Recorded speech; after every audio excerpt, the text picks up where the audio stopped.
True freedom. I stood at the edge of a new year, the morning sun spilling over the Utah mountains like the slow, deliberate turning of a page. The world moved, as it always does, chasing the elusive comforts of wealth and security. But I wasn't part of that rat race, not entirely. While the rest hurried into their routines, I lingered in thought, listening for the quiet whisper of the universe. What now? What next? My questions weren't heavy, but alive, brimming with anticipation and possibility. I've never been ordinary, though I stopped trying to explain that to anyone long ago. It's not that I think I'm better, I just think something different. To stretch, to grow, to touch the unseen fabric of existence. Most people look at life and see tasks.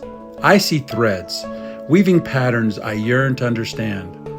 Writing, painting, pondering, these aren't hobbies to me, they're flight. Every stroke of my pen or brush feels like a wing beat toward freedom. Freedom, that's the word that sings in me. Not freedom to escape life, but freedom to embrace it on my terms. The world has its maps, its expectations of what a man approaching the final chapter of their life should be. I don't follow any of that. I don't measure my days in dollars or applause, but in the weight of what I've learned, created, and the lives I've influenced. The work itself is the reward, the pursuit, the proof of life. Why? People ask me, sometimes bemused, sometimes skeptical. What are you trying to accomplish? When do you find time to sleep? Why push so hard? But I'm not pushing against anything. I'm pulling myself towards something.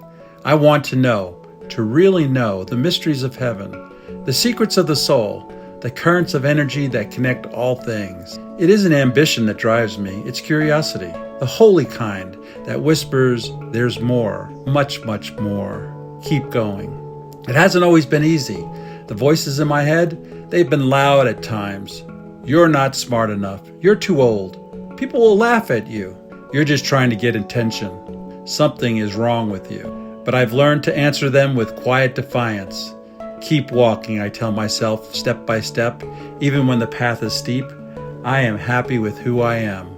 And when I stumble, and I do, I look up, catch the light again, breaking through the clouds, and feel the assurance. You're not alone. Keep going. There have been miracles, of course. Heaven's fingerprints are everywhere in my story. The unexpected solutions, the sudden clarity, the moments when the impossible bends just enough to let me through. Like the time my thesis nearly fell apart, and somehow, piece by piece, I built the system I needed from scratch to make it successful. Or the countless times I faced a mountain of doubt and found, to my surprise, that my faith was stronger than the climb. Encouraged by that still small voice, the only way to overcome discouragement is through determination. People have called me strange, weird, a dreamer. Others try to label me or put me in a box, but to no avail. I wear those words and labels like a badge. I don't need others to understand. I only need to know I'm true to the music inside me, the rhythm no one else seems to hear. They ask, you're a human being, not a human doing. Why work so hard? And I smile in response because not to work, to not stretch, to not create, that's the true impossibility. For me, the real joy in the journey is about becoming. I'm not just chasing knowledge. I'm chasing wisdom, that rare and fleeting thing that lives beyond the margins of books. And wisdom doesn't come cheap.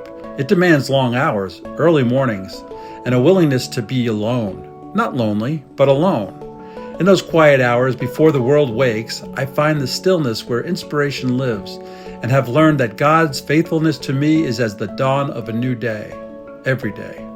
Therefore, in return, I strive to fill my days not with busy work, but with purpose, and that makes all the difference. Life has not been without its challenges. Most people don't understand, and that's fine. I don't live for their approval. I live for the moments when the veil lifts just enough to reveal a sliver of truth.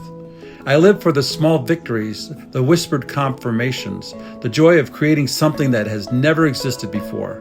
I live for the stretching, the reaching, the becoming. And now, as the new year unfolds, I feel it again, that deep, abiding readiness.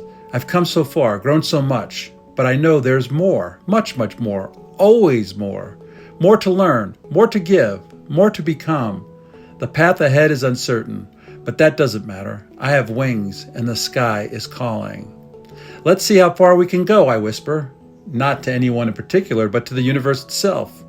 And then, with the quiet resolve of someone who knows exactly who they are, I take the next step. I move through my days as though the world is a vast and infinite ocean, each ripple a possibility, each current a beckoning call. I learned long ago that limits are illusions, born of fear and doubt. And now, with every breath, I challenge those illusions and limiting beliefs, reaching beyond what is seen, beyond what is known. Each morning at the quiet hour of 5 a.m., I step out into the crisp air, the world still wrapped in the softness of dawn. I walk 3 miles, not just for the exercise, but because the universe speaks clearest in the stillness. This is my sacred time, before the noise of the day, before the demands of the world settle in. Here, beneath the fading stars, inspiration flows freely, like a river with no end. My routine is deliberate, my focus sharp. I study scripture not as a chore, but as a dialogue, a conversation with eternity. Weekly, I visit the temple, a place where the divine feels close, tangible, and real. There, heaven speaks to me in whispers, bursts of clarity, quiet reassurances, or at times in bold testimony of true principles. Every visit is different, yet each is profound, filling me with light and direction. The temple is a key, a door to heaven's increased understanding, spiritual growth, and becoming more like Christ. My hunger for knowledge and growth is insatiable. It's not a restless hunger, but a deep, abiding one, born of the understanding that, at my core, I am an eternal being.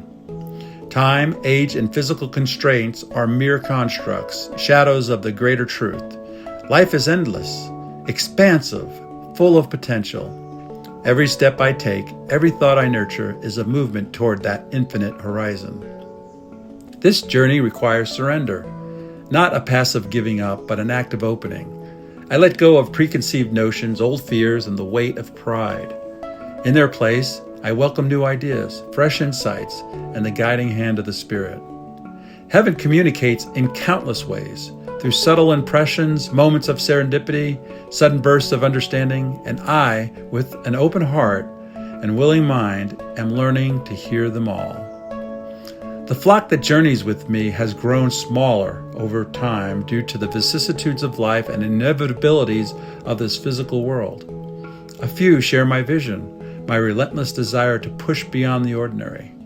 But those who remain close to me are like me, seekers and doers, willing to stretch themselves and embrace the unknown. At times I feel I'm called to something more.